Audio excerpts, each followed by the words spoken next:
Chronic sore throats are a big referral to my office.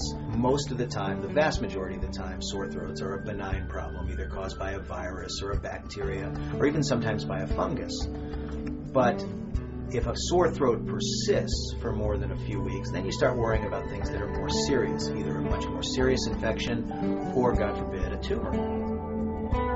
Now, the vast majority of those patients are not going to have cancer, but they have to be examined properly by an ear, nose, and throat physician. Many of those patients will either have chronic tonsillitis, they may have chronic postnasal drip coming from sinus infections, but another very common cause of chronic sore throats is reflux.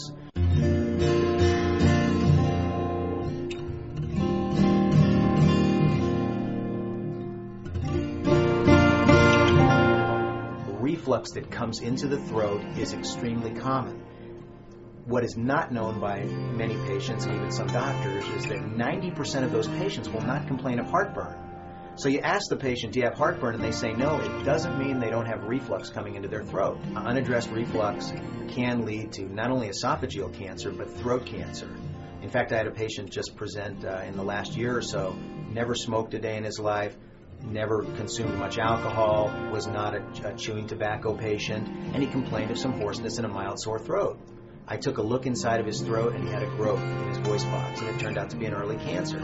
He was cured of his cancer, but he'll be on medicine that prevents acid from coming up for the rest of his life.